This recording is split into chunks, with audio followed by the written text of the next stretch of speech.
সারা দেশে শুরু হলো কলেরার প্রথম দফার টিকাদান কার্যক্রম। সকাল ৮টা থেকে শুরু হওয়া এই কার্যক্রম চলবে বিকেল ৫টা পর্যন্ত। ২১ সেপ্টেম্বর পর্যন্ত চলবে এই আনুষ্ঠানিকতা। শুধু গর্ভবতী নারীরা থাকছেন কর্মসূচির বাইরে। টিকা নিতে সকাল থেকেই কেন্দ্রগুলোতে ভিড়।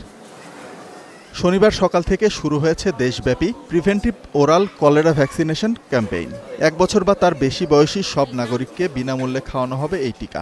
শুধুমাত্র গর্ভবতী নারীরা থাকছেন এই কর্মসূচির বাইরে। আমরা সকাল ৮টা থেকে কাজ করছি। আমাদের আলহামদুলিল্লাহ আমাদের অনেক ভালো সাপোর্ট পাচ্ছি আমরা এখানে। ওনারা মোটামুটি আগেই জানে, আমরা মাইকিং করে জানাইছি, তারপরে টিভিতে বলা হয়েছে। যাদের রেজিস্ট্রি করা নাই, যাদের আপনার জন্ম নিবন্ধন আছে, ভোটার আইডি কার্ড আছে, আর যাদের না আছে তাদের আমরা ওই কার্ড দিয়ে দিচ্ছি, আর আপনার তার নাম, ঠিকানা, মোবাইল নাম্বার রেখে দিচ্ছি।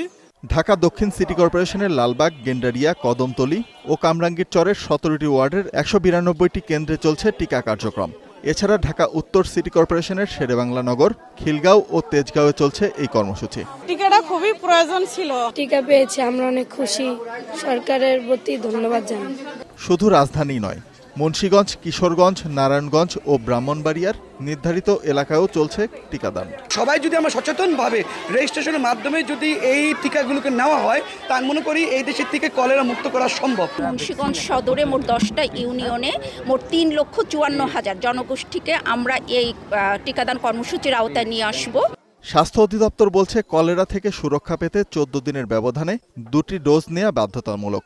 প্রথম ডোজ চলবে ২১ সেপ্টেম্বর পর্যন্ত। দ্বিতীয় ডোজ দেয়া হবে ২৬ আগস্ট থেকে ২৫ অক্টোবর পর্যন্ত।